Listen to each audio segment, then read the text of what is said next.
At 14 hours, on the 26th of January 1945, Second Lieutenant Audie Murphy stood alone on the edge of a frozen forest near Holtzwihr, France. The temperature was 14 degrees Fahrenheit. The snow was already stained with the blood of his friends. He was 19 years old, 5 feet 5 inches tall, and weighed only 110 pounds. He was shaking, not just from the cold, but from a malaria fever that had been eating him alive for weeks.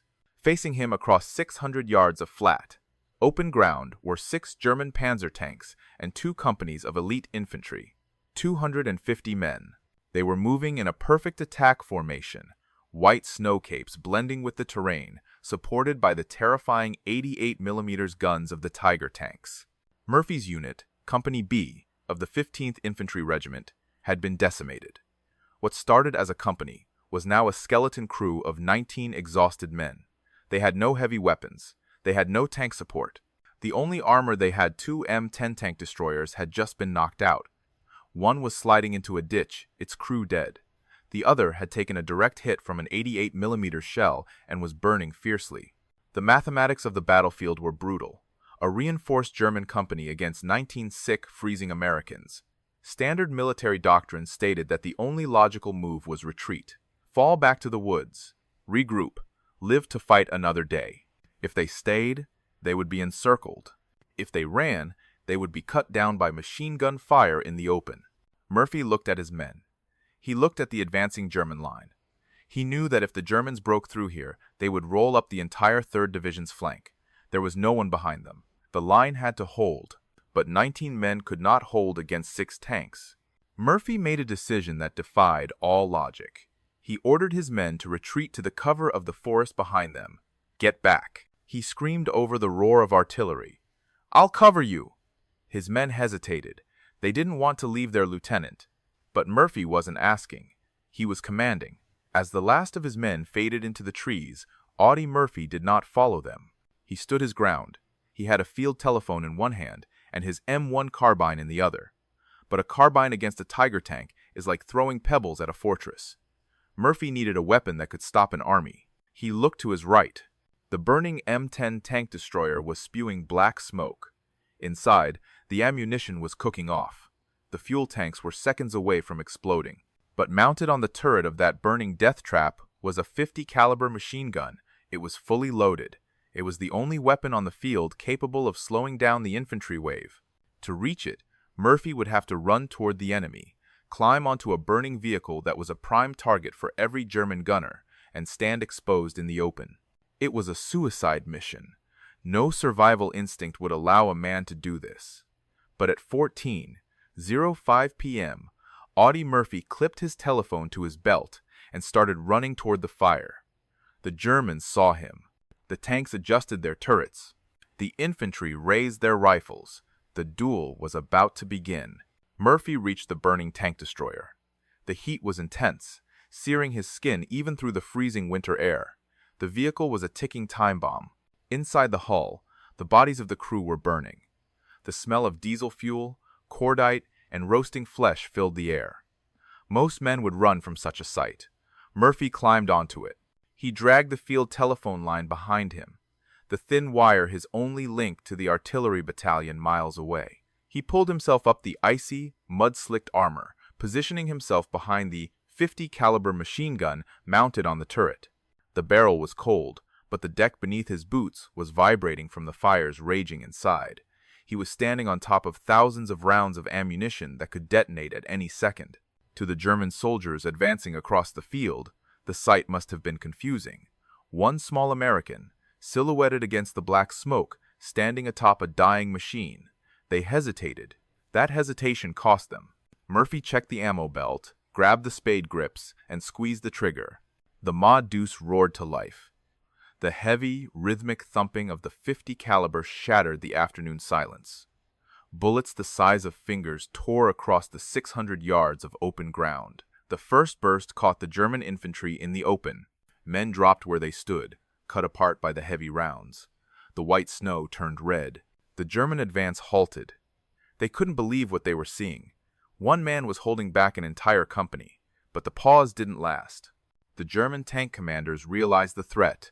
Turrets began to rotate. Machine guns traversed. Every weapon in the German line turned its attention to the burning M10. Murphy didn't flinch. He grabbed the field telephone. Target coordinates, he barked into the receiver, his voice calm despite the bullets sparking off the armor around him. He was calling for artillery support, but he wasn't calling it on the German rear.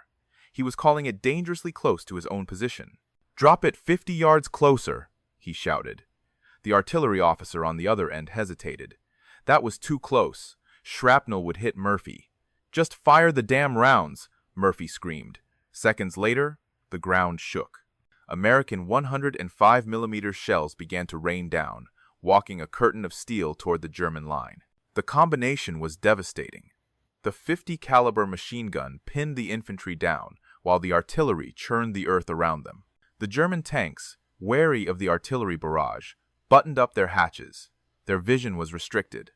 They couldn't see the lone figure on the burning tank clearly through the smoke and explosions. But they knew where the fire was coming from. An 88mm shell screamed past the M10, missing by inches. The shockwave nearly threw Murphy off the turret. He recovered, readjusted his aim, and kept firing. The smoke from his own burning vehicle was acting as a smokescreen, obscuring him from the enemy gunners, but it also choked his lungs. He was fighting the Germans, the cold, his malaria, and the fire beneath his feet all at once. This was not a skirmish. This was a duel between one man's will and the might of the German war machine. And for the first 10 minutes, the man was winning. The German infantry, realizing that a frontal assault against the maniac on the burning tank was suicide, changed tactics. They dropped to their bellies. 200 men began to crawl through the snow, using the shallow ditches and frozen tree stumps for cover. They were trying to flank the burning destroyer, moving like a slow, white tide to engulf the lone American. Murphy saw them. His eyes, burning from smoke and fatigue, scanned the white landscape for movement. Every time a German soldier raised his head, Murphy fired. The 50 caliber rounds didn't just kill, they disintegrated cover. They tore through logs and frozen earth. A squad of 12 Germans tried to make a dash for a drainage ditch on the right flank. Murphy swung the heavy barrel. He walked the fire across their path. Not a single man reached the ditch. The German attack on the right crumbled before it could even form. But the tanks were the real problem. 2 Tiger tanks, massive 60-ton beasts, rumbled forward. Their tracks crushed the frozen mud. Their commanders were furious. A single man on a burning wreck was holding up an entire armored advance. They couldn't get a clear shot through the billowing black smoke that engulfed Murphy's position, but they didn't need accuracy. They had volume. They opened up with their coaxial machine guns. Thousands of rounds hammered the M10. Bullets sparked off the turret, ring inches from Murphy's legs. The metal groaned under the impact. Then, an 88mm high-explosive shell slammed into the ground, just yards away. The explosion sent a wave of shrapnel tearing through the air. A piece of jagged steel caught Murphy in the leg. The impact spun him around. Blood began to soak his trousers, freezing almost instantly in the cold air. The pain was blinding. A normal man would have fallen. A brave man would have taken cover. Audie Murphy did neither. He steadied himself against the hatch. He ignored the blood running down his boot.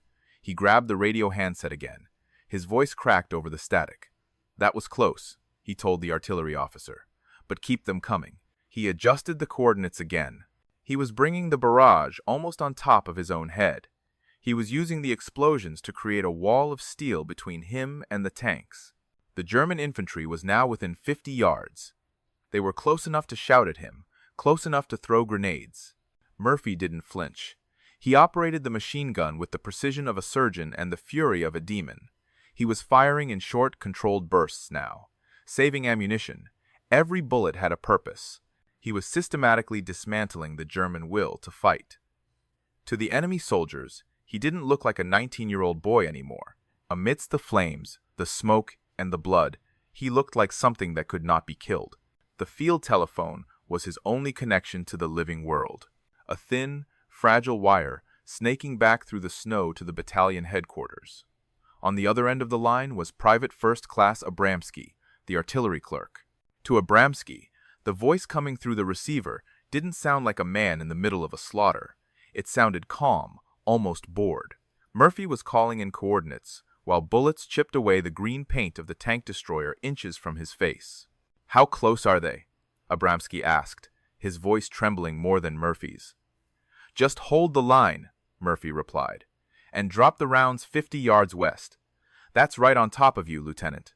"I know where I am," Murphy snapped. "Just fire the rounds." The artillery shells screamed in. They landed so close that the shock waves rocked the burning M10. Shrapnel from the American guns pinged off the hull. Murphy was effectively calling down an airstrike on his own position to wipe out the infantry swarming around the tank's treads. It was madness. It was genius. The German soldiers, caught in the open blast radius, were shredded. They had nowhere to hide. If they stood up, Murphy cut them down. If they lay still, the artillery buried them. But the battle was far from over. The smoke from the burning engine was getting thicker. It billowed around Murphy, stinging his eyes, filling his throat with soot. He was fighting blind. He relied on the muzzle flashes of German rifles to find his targets. A squad of German soldiers tried to use the smoke as cover, sprinting toward the tree line on his left. Murphy spun the turret gun. The heavy, .50 caliber bucked in his hands. He fired a 3-second burst. The squad disappeared into the snow. Then, the worst sound a machine gunner can hear, the click of a dying feed. The ammunition belt was running out. Murphy looked down. He had less than 100 rounds left. The massive supply of .50 caliber ammo that had seemed endless 10 minutes ago was almost gone. He couldn't spray and pray. He had to become a sniper with a heavy machine gun. He waited. He let the Germans get confident. He let them stand up. Then he fired single shots. Thump, thump, thump. Each round found a target. The German commanders were baffled. They couldn't understand why this position hadn't been destroyed yet. They poured more fire into the burning wreck. The M10 was now a sieve of bullet holes. The tracks were blown off. The main gun was twisted. But the turret kept turning. The gun kept firing. Murphy's leg was numb. The blood had soaked through his boot and was pooling on the metal deck. The adrenaline was the only thing keeping him upright. He knew he was dying. He accepted it, but he made a silent vow. He would not die alone. He would take as many of them with him as he had bullets left. The .50 caliber machine gun fell silent. The bolt locked back on an empty chamber. Murphy pulled the trigger again. Click. Nothing. He stared at the ammo box. Empty. He looked at the belt feed. Empty. In the last hour, he had fired every single round available to him. He had held off a combined force of infantry and armor that should have crushed him in minutes. But now, the Ma Deuce was just a useless piece of cold steel. The sudden silence on the battlefield was louder than the gunfire. For a heartbeat, the Germans didn't move. They were waiting for the next burst, conditioned by fear to keep their heads down. But when the fire didn't return, they realized the truth. The American was out of ammunition. A shout went up from the German line. "Vorwärts! Forward!"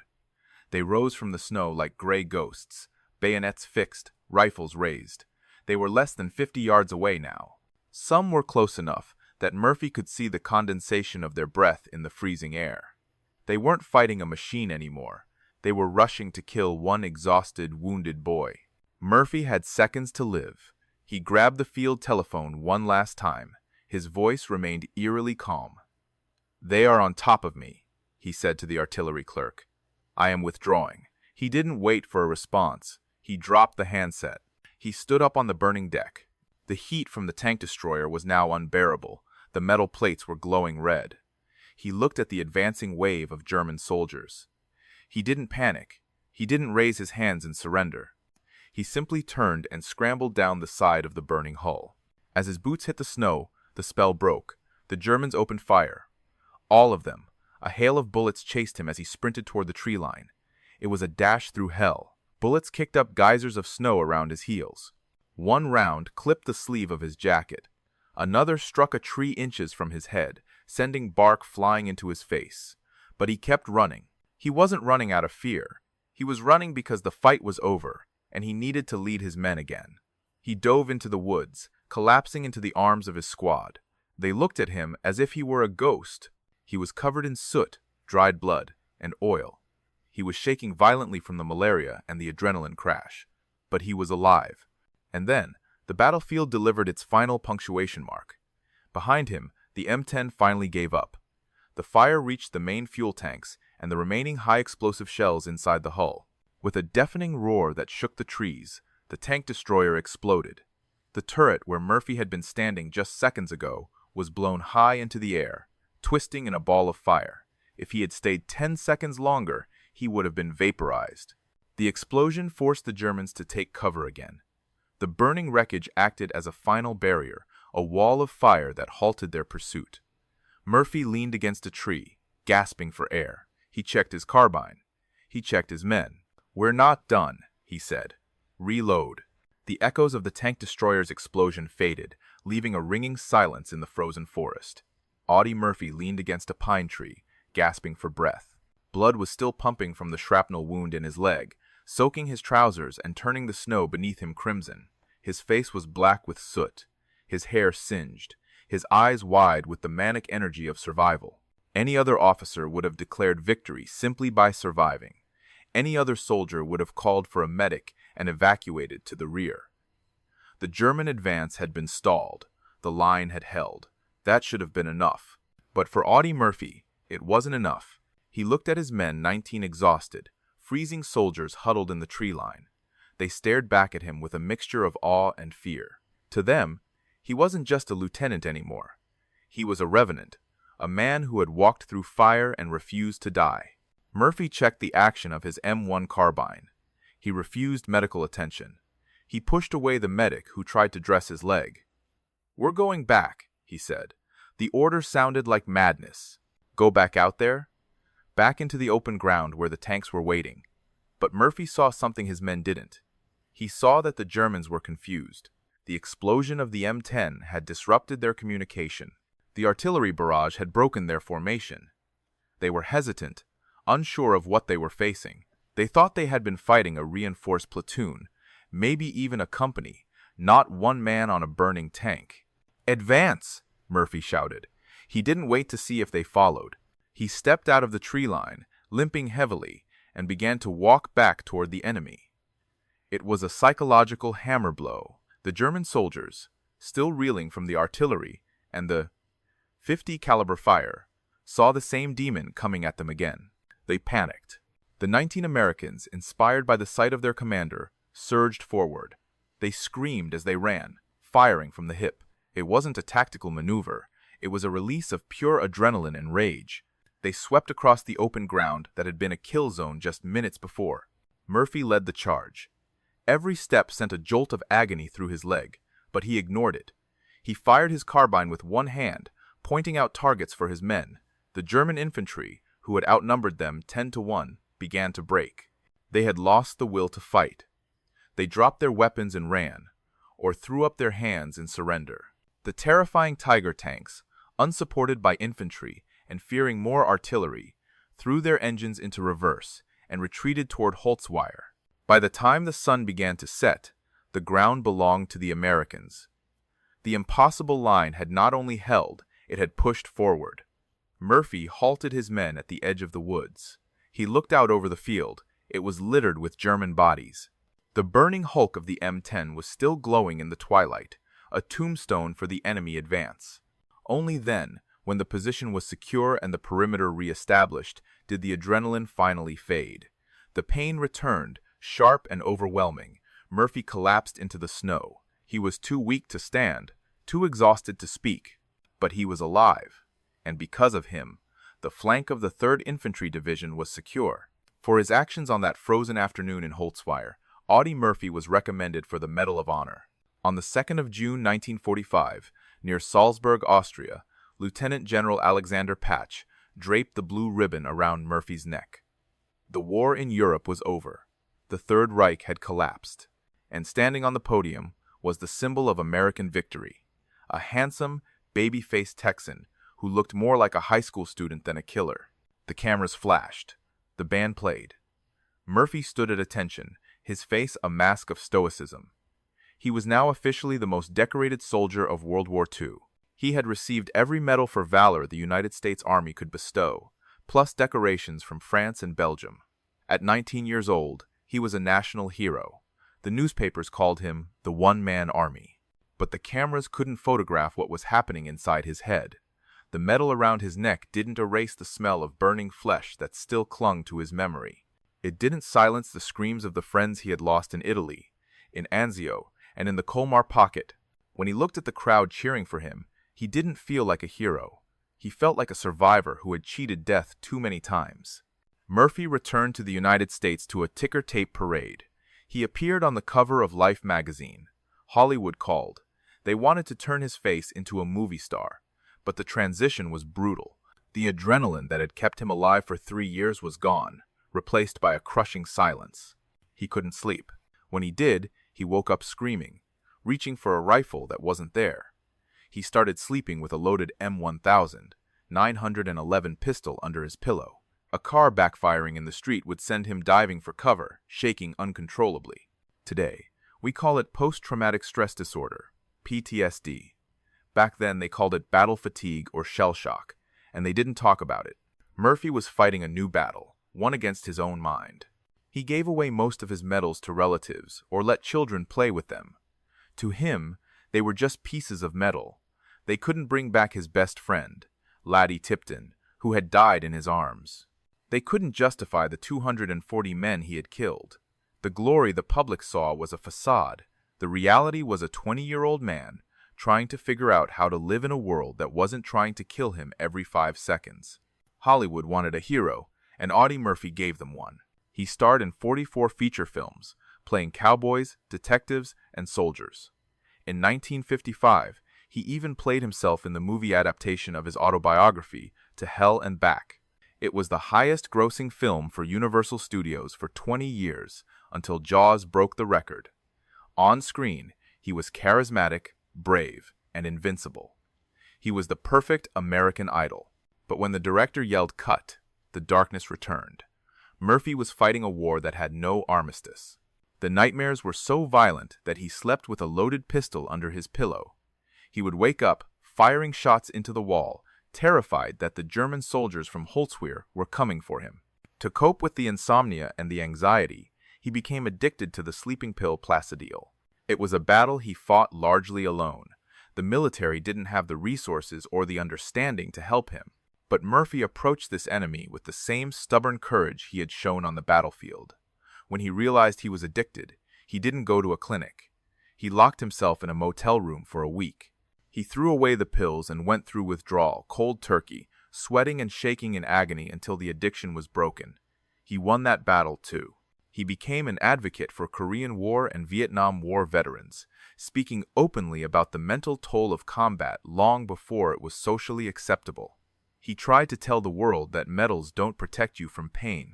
On the 28th of May, 1971, the luck that had saved him in the Colmar Pocket finally ran out.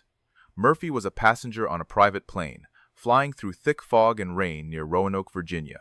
The pilot lost visibility. The plane crashed into the side of Brush Mountain. There were no survivors. Audie Murphy was killed instantly. He was 45 years old. They brought him home to Arlington National Cemetery.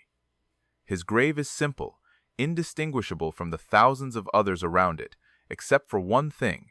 The grass in front of it is often worn away. It is the second most visited grave in the cemetery, surpassed only by President John F. Kennedy. The man who held the line against 200 Germans and 6 tanks rests there now. He proved that courage isn't about being fearless, it's about being terrified and doing the impossible anyway. On that frozen day in 1945, Audie Murphy didn't just save his men, he defined the spirit of an entire generation. Looking back at the frozen field of Holtzwihr, it is easy to attribute Audie Murphy's survival to luck or sheer madness. But military historians see something else. They see a tactical masterpiece executed by a 19-year-old genius. Murphy didn't just stand on a tank and shoot. He calculated every variable. He used the burning M10 not just as a weapon platform, but as a smokescreen. He knew the black smoke would blind the German gunners, making him a ghost target. He used the artillery not just to kill, but to create a defensive perimeter of steel that no infantryman dared to cross. And most importantly, he understood the psychology of fear.